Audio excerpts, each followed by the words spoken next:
ತೊಗರಿಬೇಳೆ ಬೇಡ, ಕಾಯಿ ಬೇಡ, ಏನೂ ಇಲ್ಲದೆ ಇವತ್ತು ಬದನೆಕಾಯಿಯಿಂದ ಒಂದು ಕೊಳಂಬ ಅಥವಾ ಬೋಳ್ಹುಳಿಯನ್ನು ಮಾಡ್ತಾ ಇದ್ದೇನೆ. ಹಾಯ್ ಫ್ರೆಂಡ್ಸ್, ನಮಸ್ಕಾರ. ವೆಲ್ಕಮ್ ಟು ನಳಪಾಕ. ನಾನಿಲ್ಲಿ ಒಂದು ಕಪ್ಪು ಬದನೆಕಾಯನ್ನು ತೊಗೊಂಡಿದ್ದೇನೆ, ದೊಡ್ಡ ಸೈಜ್ ಇದು. ಇದರಿಂದ ತುಂಬ ಚೆನ್ನಾಗಿರುತ್ತೆ ಕೊಳಂಬ ಮಾಡೋದಕ್ಕೆ. ಈಗ ಇದನ್ನು ದೊಡ್ಡ ಹೋಳಗಳನ್ನಾಗಿ ಹೆಚ್ಚಿಕೊಳ್ತೇನೆ. ಮಾಡೋದು ತುಂಬಾ ಸುಲಭ, ಹಾಗೆ ರುಚಿನೂ ತುಂಬ ಚೆನ್ನಾಗಿರುತ್ತೆ. ಈ ರೀತಿಯಾಗಿ ಸ್ವಲ್ಪ ದೊಡ್ಡ ದೊಡ್ಡ ಹೋಳುಗಳನ್ನಾಗಿ ಹೆಚ್ಚಿಕೊಳ್ತೇನೆ. ಇಲ್ಲಿ ಒಂದು ತವವನ್ನು ಕಾಯ್ಲಿಕ್ಕಿಟ್ಟು ಇದರಲ್ಲಿ ನೀರು ಹಾಕಿಟ್ಟಿದ್ದೇನೆ. ಇದು ಚೆನ್ನಾಗಿ ಕುದಿಬೇಕು. ಇಲ್ಲಿ ಸ್ವಲ್ಪ ಹುಣಸೆ ಹಣ್ಣನ್ನು ತಗೊಂಡಿದ್ದೇನೆ. ಇದಕ್ಕೆ ಈ ಕುದಿತಿರುವ ನೀರನ್ನು ಸ್ವಲ್ಪ ಹಾಕಿ ನೆನೆಲಿಕ್ಕೆ ಇಟ್ಕೊಳ್ತೇನೆ. ಹಾಗೆ ಈ ಕುದಿತಿರೋ ನೀರಿಗೆ ಬದನೆಕಾಯಿ ಹೋಳುಗಳನ್ನು ಹಾಕ್ಕೊಳ್ತೇನೆ.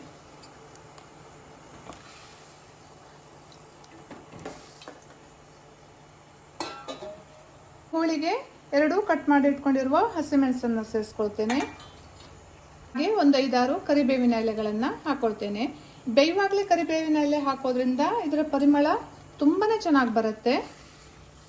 ಇದನ್ನು ಈಗ ಸ್ವಲ್ಪ ಬೇಯಿಸ್ಕೊಳ್ಬೇಕು.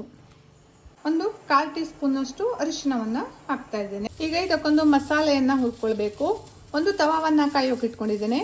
ಒಂದು 3 ಟೀ ಸ್ಪೂನ್ ಆಗುವಷ್ಟು ಕಡಲೆಬೇಳೆಯನ್ನು ಹಾಕ್ಕೊಳ್ತಾ ಇದ್ದೇನೆ. ಹಾಗೆ 1-2 ಟೀ ಸ್ಪೂನ್ ಆಗುವಷ್ಟು ಉದ್ದಿನ ಬೇಳೆಯನ್ನು ಹಾಕ್ಕೊಳ್ತಾ ಇದ್ದೇನೆ. ಇಲ್ಲಿ ಕಾಯಿ ಹಾಗೆ ತೊಗರಿಬೇಳೆ ಯಾವುದನ್ನು ಬಳಸದೇ ಇರೋದ್ರಿಂದ ಉದ್ದಿನ ಬೇಳೆ ಹಾಗೂ ಕಡಲೆಬೇಳೆಯನ್ನು ಸ್ವಲ್ಪ ಜಾಸ್ತಿ ಹಾಕ್ಕೊಳ್ಬೇಕು. ಇದಕ್ಕೆ ಎಣ್ಣೆಯನ್ನು ಹಾಕದೆ ಇದನ್ನು ಹುರ್ಕೊಳ್ಬೇಕು. ಚೆನ್ನಾಗಿ ಹುರ್ಕೊಳ್ತೇನೆ. ಇದೀಗ ಚೆನ್ನಾಗಿ ಹುರಿದಿದೆ. ಇದನ್ನು ಒಂದು ತಟ್ಟೆಗೆ ಎತ್ತಿಟ್ಕೊಳ್ತೇನೆ.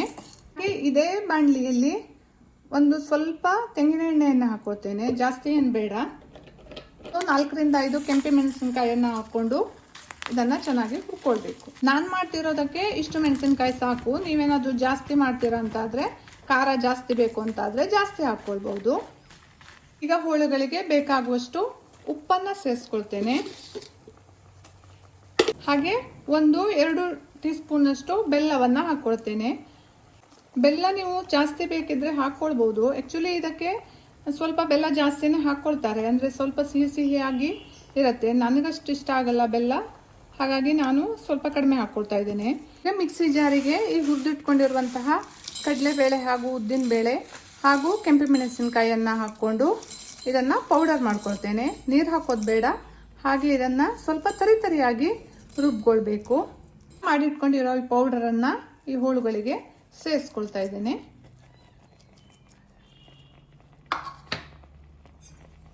ಇದನ್ನು ಚೆನ್ನಾಗಿ ಮಿಕ್ಸ್ ಮಾಡಿಕೊಂಡು ಕುದಿಸ್ಕೊಳ್ಬೇಕು. ಈಗ ಹುಣಸೆ ಹಣ್ಣನ್ನು ನೆನೆಸಿಟ್ಕೊಂಡಿದ್ವಲ್ಲ, ಅದರ ಪಲ್ಪನ್ನು ಇದಕ್ಕೆ ಸೇರಿಸ್ಕೊಳ್ತಾ ಇದ್ದೇನೆ. ಇದು ಈಗ ತುಂಬ ತಿಳು ಅನಿಸ್ಬೋದು, ಆದರೆ ಕಡಲೆಬೇಳೆ ಹಾಗೂ ಉದ್ದಿನಬೇಳೆಯನ್ನು ಹುರಿದು ಹಾಕಿರೋದ್ರಿಂದ ಇದು ಹೋಗ್ತಾ ಹೋಗ್ತಾ ಕುದಿತಾ ಮಂದ ಆಗ್ತಾ ಬರುತ್ತೆ. ಇದೇ ಮಿಕ್ಸಿ ಜಾರಿಗೆ 1 ಟೀ ಸ್ಪೂನಷ್ಟು ಕೊತ್ತಂಬರಿಯನ್ನು ಹಾಕ್ಕೊಳ್ತಾ ಇದ್ದೇನೆ. ಹಾಗೆ 1 ಟೀ ಸ್ಪೂನಷ್ಟು ಜೀರಿಗೆಯನ್ನು ಹಾಕ್ಕೊಳ್ತಾ ಇದ್ದೇನೆ. ಇದನ್ನು ಹುರಿಯೋದು ಬೇಡ, ಇದನ್ನು ಹಾಗೆ ಪುಡಿ ಮಾಡ್ಕೊಳ್ಬೇಕು. ಹಸಿಯಾಗಿಯೇ ಸಾಧ್ಯವಾದಷ್ಟು ನುಣ್ಣಗೆ ಇದನ್ನು ಪೌಡ್ರ್ ಮಾಡ್ಕೊಳ್ಬೇಕು.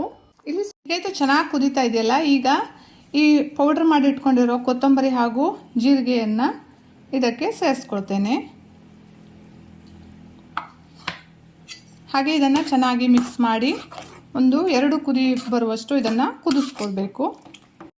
ಇಲ್ಲಿ ಸ್ವಲ್ಪ ಗಟ್ಟಿ ಇಂಗನ್ನು ನೆನೆಸಿಟ್ಕೊಂಡಿದ್ದೆ ನೀರಲ್ಲಿ, ಇದನ್ನು ಸೇರಿಸ್ಕೊಳ್ತಾ ಇದ್ದೇನೆ. ಬದನೆಕಾಯಿಗೆ ಇಂಗು ಹಾಗೂ ಕರಿಬೇವು ತುಂಬ ಒಳ್ಳೆ ಪರಿಮಳ ಕೊಡುತ್ತೆ. ಟೇಸ್ಟು ಚೆನ್ನಾಗಿರುತ್ತೆ, ತುಂಬಾ ಟೇಸ್ಟಿಯಾಗಿರುತ್ತೆ. ಬೇಳೆ ಏನು ಬೇಯಿಸ್ಕೊಳ್ಳೋದು ಬೇಡ, ತೆಂಗಿನಕಾಯಿ ಬೇಡ. ನೋಡಿ, ಈಗ ಚೆನ್ನಾಗಿ ಕುದೀತಾ ಇದೆ. ಇಷ್ಟು ಕುದಿದ್ರೆ ಸಾಕು. ಈಗ ಇದಕ್ಕೊಂದು ಗಮ್ಮತ್ತಾದಂತಹ ಒಗ್ಗರಣೆಯನ್ನು ಮಾಡ್ಕೊಳ್ತೇನೆ.